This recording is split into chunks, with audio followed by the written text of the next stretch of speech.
Hey everybody, my name is Chris White. I'm coming to you live from the 1950s or the early 60s. In the spirit of these films we have seen tonight, I've decided to broadcast in the style of Rod Serling. So I'll try to think of smart, witty things to say. Actually, I am broadcasting to you from my home in Greenville, South Carolina, but I just thought this all went with the spirit of our movies. In particular, I guess it kind of looks like The Wages of Sin here, and I am a big Gunnar Willis fan and fan of that film, and also Jeremy Camp, The Perfect Shot.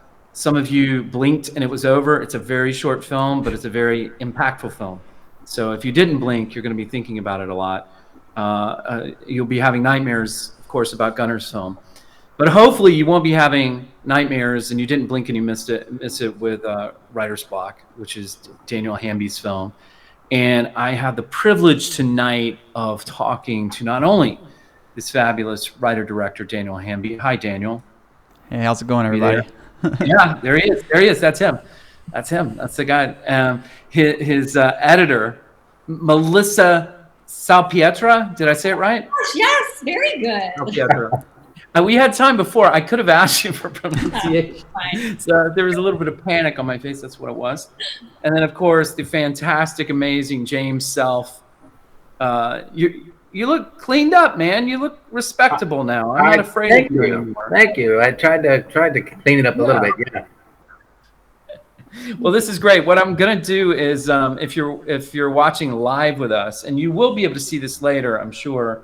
But if you're watching live with us, we will. I'm gonna ask these guys some questions, try to get some discussion, and everybody feel free to answer whatever. Melissa, if I ask Daniel a question, you don't like his answer, please just you chime in. You say your answer. But as we get live, if you're watching live, you can submit questions and comments and everything. And so I'm just going to kick it off telling Daniel or asking Daniel. One of the things I admire so much about Writer's Block, I think a film director's number one job is holding tone. And you've made this movie that has this really fascinating blend of like suspense thriller, like old school suspense thriller, like Hitchcock, Brian De Palma. And it's kind of, I guess, what I would call showbiz comedy, or like a dark comedy about filmmaking. What are there films like that you've seen that you're a fan of that kind of led you to where you ended up with Writer's Block?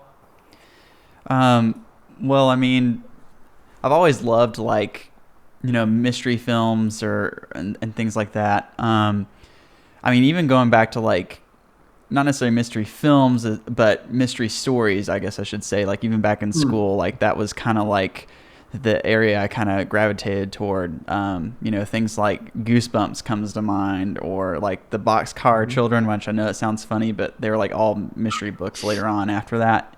Oh, yeah, and I know that. That's what got me into like actually reading books and stuff. So I guess it kind of started there, and later on, during school, eventually introduced to Hitchcock and some other films, mostly by force, as it usually has always started. But I remember seeing Psycho and just being kind of blown away, and it almost kind of reignited, I guess, a lot of those that mystery interest that I always had, I guess. So I mean, as far as like films that have inspired Writer's Block, you could definitely look there.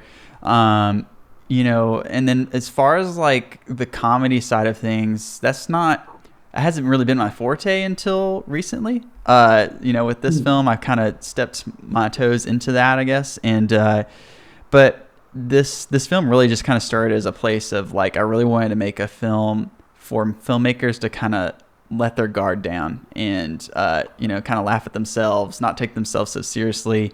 I guess like any art form, we have the temptation to fall into pretension, and I just kind of wanted to give us an excuse to run away from that as far as possible, and maybe actually try to relate to each other a little bit. So Well, yeah, there are a lot of rather satirical references to the current culture of filmmaking, podcast, screenwriting podcasts, blogs, books. What?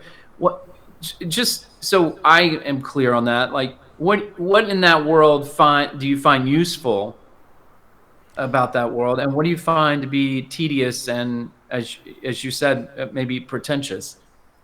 Um, I think like the only problem I kind of have it, and this is it's like a societal problem too, but like we kind of all put up a front and we kind of like bolster ourselves up bigger than we really are, and that's not like that wouldn't be a problem if it didn't alienate people, if it didn't hurt people, if it didn't create a sense of elitism, where it kind of like I'm better than you. That's kind of where it becomes the problem. And that's not just with filmmaking, that's with anything. And I think filmmaking sometimes gets the spotlight on that just because it's such an upfront medium. But I think you can find it anywhere. That filmmaking's not the outlier in that. But if there is frustration with it, it is that. But I mean, obviously, it's like compared to what you can do with filmmaking as far as storytelling and like making movies is fun, and I like it's like the most fun thing you can do. And I just like I guess this film is kind of like, it bothers me when we make it this kind of like thing that's not fun anymore. And yeah, that really is kind of all this film is commenting on. I think we're all very passionate people. In any art form, you have to be passionate. You kind of have to have a little bit of an ego if you think that you have something to actually say to the world. That's important, but with that passion comes a lot of generosity, comes a lot of empathy. I don't know a more generous group than the filmmaking community out there, whether it's I mean, just even within the making of this film, all the people that came together, invested their time, resources just to put this little project together. Like, there's no other community that's better when it comes to those kind of things. So that's what redeems it for me. That's a really great point. I've found that as a filmmaker too, that when we're insular and when we're just observing or watching people on social media, maybe it feels like you can feel very insecure. But the second you make yourself vulnerable and reach out to somebody and say, "Hey, I'm trying to do this thing. Can you help me?" That's when people are like, "Yeah, man, I can totally help you." Yeah. Isn't that weird? Like, it's a great as you say, it's a great comment on where we are now. When we get insular and locked into our little devices and doom scrolling through things, we feel small. But the second we become vulnerable and reach out, our world expands. It's really fascinating. It's all from insecurity. That's where it's all coming from. Yeah. In the end, I think we all have a little bit of imposter syndrome in us, and it's ironic that to sometimes that defense mechanism is we need to make ourselves look bigger or something, or or excluded or whatever. So yeah, I just kind of wanted to maybe comment on that and maybe take down that wall a little bit. Well, let me ask you this, James, and you too, Melissa. Going back to the idea of the tone that Daniel's going for here, the suspense, the thriller, and the dark comedy. How did it read on the page when you guys? Well, maybe I'll ask you, James, first. When you first read the script, did you think this is really hilarious, or did you say, "Whoa, this is so creepy! What a great role to sink my teeth into"? Or was it some mix of those things? I think it was kind of a mix, really, because I got it and I was like, "What is this?" And then I started tinkering with it, and then when it gets towards the end, it's always the end that makes me go, "Oh, okay. I want to do this. I'm in." But from the beginning, you're just like, "All right, I don't know. Maybe I could do this." And of course, as an actor, I just want to do anything, But I just thought he was my guy, is a big Lebowski, guy running around. And then towards the end, when it got to the end, and you get the little twist, I was like, I really like this. I really like this guy. Yeah.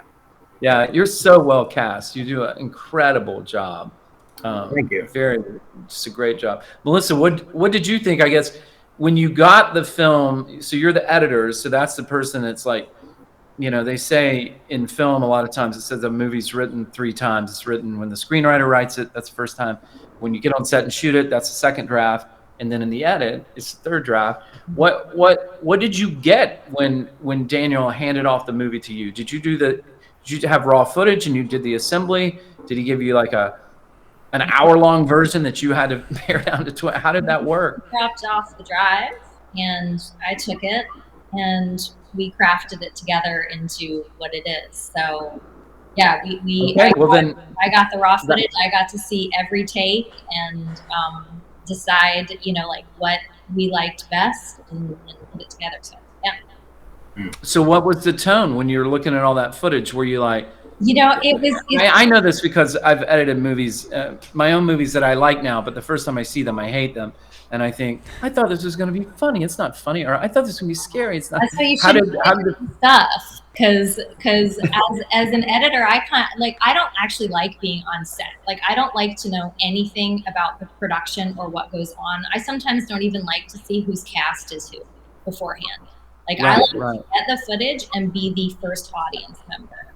So I'm looking at it without any baggage. And that's like, I feel that that's my superpower is I bring to it, is I don't have any baggage. Yeah. Like the director, has got months and months, sometimes years of thinking about this and envisioning it. And with every step of the process, there's all these variables that either work out or don't work out how you want them to, or maybe they're better, maybe they're worse.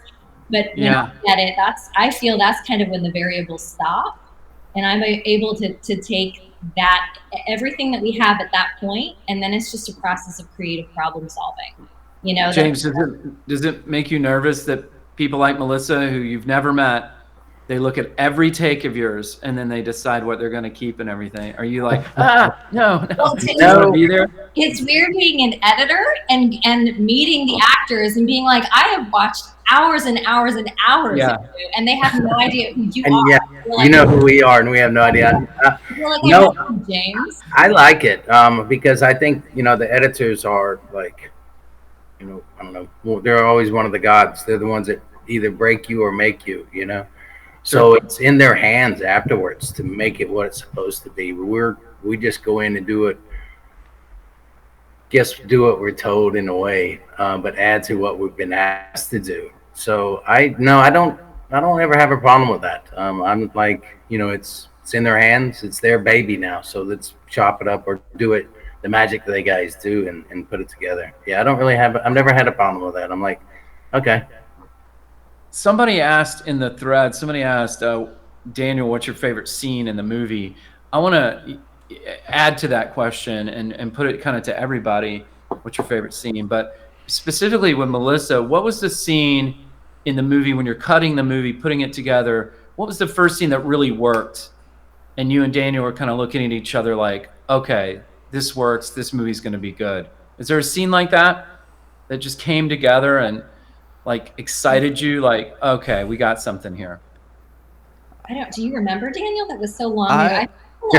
The one thing that comes to mind is the bathroom scene. I think that was kind of one of those smaller scenes that was really quick to put together. Oh yeah. And I wasn't sure if that was going to work, how it was going to turn out, but then I just loved how like it cuts in with like James walking in. You're not really sure what's going on. He's like, hey, I'll just stay, and then it cuts to Dre just like miserable on the toilet, and I think I laughed out loud, like audibly, and that was kind of, I was like, okay, maybe it looks like things might work out here. Yeah.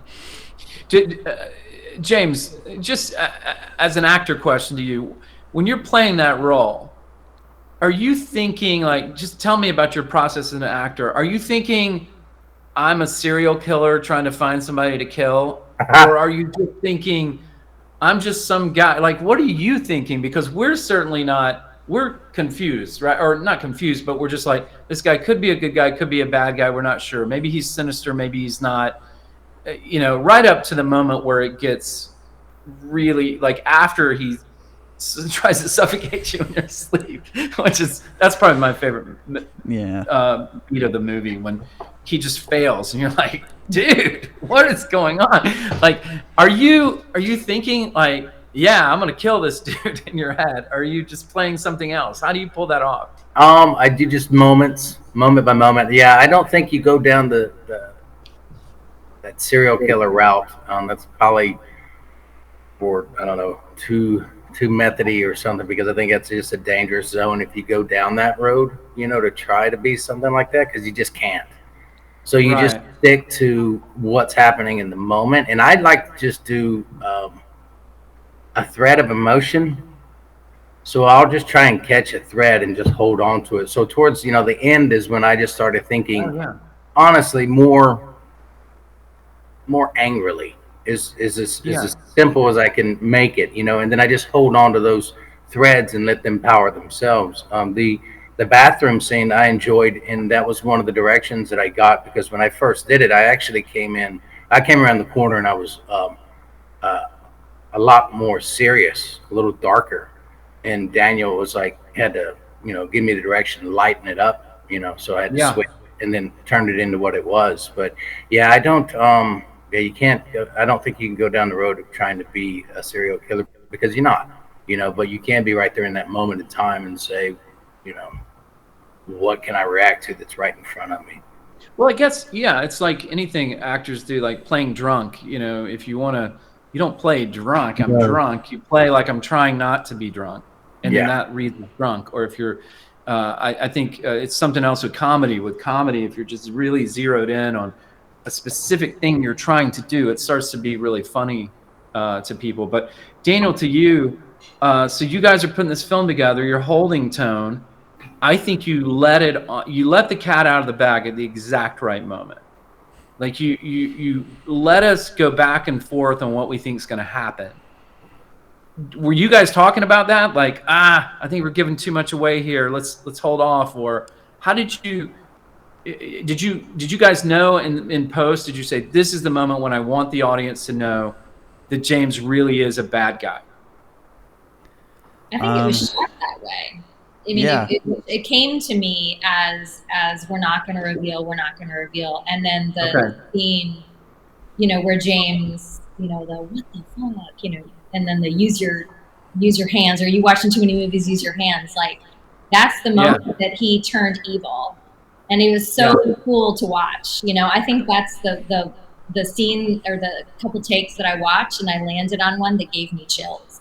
I was like, this is the one we're using. Great take, James. Great take. Yeah. Melissa, actually, I was think, like, we were trying to cut down the film, and that shot came up, and I was like, well, maybe we should just like cut to another shot here. And Melissa was like, that, nope. I'm dying on the sword. yeah. And she's pretty flexible, with what usually can work in the edit and stuff. But that was the one hill she was going to die on. And I was like, okay, I with that visceral reaction, it's like, as a director, you trust your people like that. You trust your gut. And I think we were deciding between, it was like, do we want to keep this one, or do we want to use a shot that rack focuses from James to that's right. That's cool. We want to do this, and I was like, no, this is the one, because it. No, you don't do that, right? You don't use the rack focus. We stay good. We stay on the guy character. Yeah, good choice. He's so evil in that moment. It's awesome. I would be remiss if I didn't mention the score. The music is fantastic, and for people that may not know about how films are made, like especially on a short film, often you don't get to have an original score, like your own music.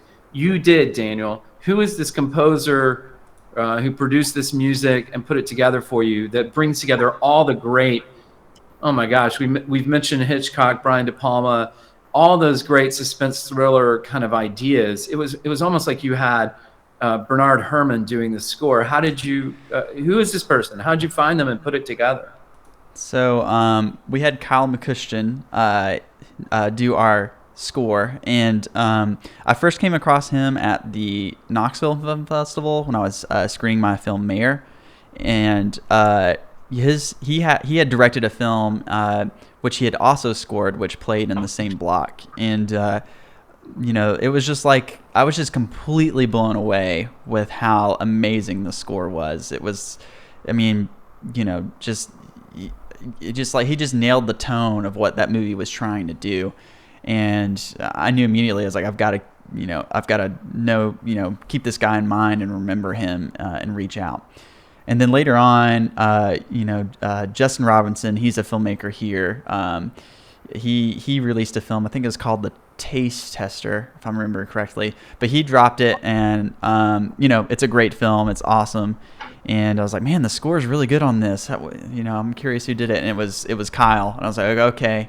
And then just started seeing all these films one by one showing up with Kyle doing the music, and I was like, this has to be the guy. This is like, the music was too important for this story not to to find the perfect person. And so I did reach out. We had a lot of conversations about the movie and what it should sound like. And what we kind of came up with is that from Will's perspective, we almost wanted to treat it like he thinks he's like in a movie in a lot of ways. Yeah.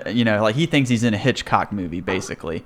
And, so we kind of stick through that the whole time and until really, the whole story turns on its head when Guy tackles him, and we kind of go into a more serious modern, score. And then by the end, it's kind of like a mesh of both, kind of showing that shift there. So, he's a fantastic storyteller. James, watching yourself act with that music, do you think, wow, I'm really good? Because, look at me with that music. Or are you just like, oh, I had a perfect music. There's too much music there. I played that scene. It didn't need that. I mean, you're living in a world that's like with this beautiful sound from a cinematic score. How does that hit you when you watch it? This one, I think I've watched maybe a couple of times. I love it, but I don't like watching. I'm not one of the guys I don't like watching myself. I'm so like, maybe one day I'll get past a bit of critical of myself. So I'm always like, oh, I could have done that better. Or I could have done that better. Or I could have done that differently. So I'm always like, if I do it, it's good. Like I screened it for some friends and I just walked outside and waited. And then came back in and was like, did you like it? And they're like, man, we loved it. I was like, okay. Because I just can't sit there and watch myself. It's just too much sometimes. Well, it is like it is different than like a theatrical, like in a play. If you don't like something or the way the performance goes one night, you can just do it different the next day. And with a film, it's just locked forever. If you don't like a choice you made or you think you could have done better, you have to see it again and again. That's a benefit of doing it, because when you're with Daniel, with the director, and you're able to in the moment see footage and see how you can tweak it. That's great. That's fine. But the end product, when you're watching it with other people, that's kind of tough, because that's when I get real critical on myself. Melissa, did you edit the score, the music with the music, or did it come to you? Gave them timings and you just dropped in stuff. Did you guys use any temp score or anything? No, we didn't. No. We just kind of let it field it out. And we sort of felt our way through that, where we just felt like if the pacing as it was working, then the music would only add to it. You weren't sort of leaving a ton of space for music. Yeah, I actually think I just watched it a couple days ago, and I don't think I'd seen it with the music, with the final music. It's fantastic. It's so good. Music is so good. So yeah, you're fine. Well, I think we're getting up on the time when we'll go and we will watch a making of video that accompanies the film, and I think it goes into maybe more production detail along those lines and everything. But I think this was a good intro conversation, I guess, to have. I want to know, Daniel, I just love how you built this whole world inside the film, like the film within the film. Will's movies. You made the podcast within the film. You made all the films that Will wrote in prison. Like there's posters for movies that don't exist and everything. I I love that kind of creating depth in the world, and I have a hunch that you do too, and you probably did a lot of work to make those things. Is there a way we can see any of that stuff? One is there like a recording of the full podcast? I think that's your voice on it. Can I listen to the screenwriting podcast? Can I see Will Wright's short film that Guy says is terrible? Oh, man. That he won the trophy for? I mean, are you going to make one of those movies that Will Wright has written from prison? We have joked a lot about making those bad short films, like having a series of them, just because like it was so much fun to make. It was like it really felt like we were kids again, just like making home movies and just having fun and not really caring what anyone really thought about what the end product was like. And it just kind of it just fell back into the love of making it and stuff. I'm a good edited actor, maybe. I don't even know if good's the right word. I'm okay edited actor. So I don't even think I could sustain a podcast long enough without too many but you're a writer, or whatever. You could write it all out, and you could have a script. We'd never know. True, but it's still a. Sorry. Yeah. I was gonna say there's some early versions of the cut where he was just like making it up as he went. That's hilarious. I love your promos you did for tonight. The promos of you as Daniel Hamby, pretentious director. Those are great. I think that's a character you should explore. Yeah. I have no idea what accent that is. I don't know if it's British. I don't know if it's a country. It's a weird something. It's elevated. Mid-Atlantic, I think, is what that accent is called. I would have to ask my acting friends about that. Well, look, I'm so excited about the film. It's you don't see this as much anymore. People that are inspired by those old Hitchcockian kind of thrillers.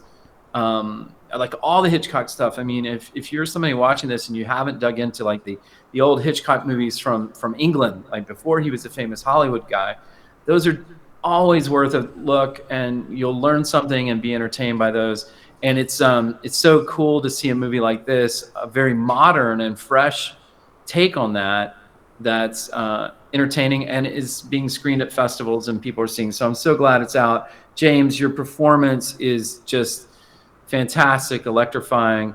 I'm so glad I got to see you give that performance and get to know you a little bit after, and I'm sure we will work together again. And Melissa, I am still dreaming of an opportunity where I can shoot a movie and just hand it to an editor and just walk away, because it's probably my fault. I'm probably too insecure about everything, but man, that just sounds like a dream. And your cut of the movie is wonderful.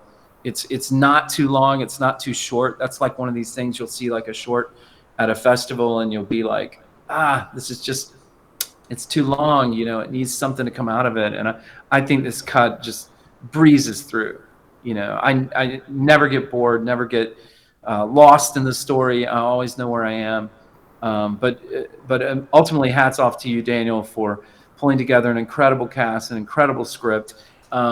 We will. Do you guys have anything else you want to add?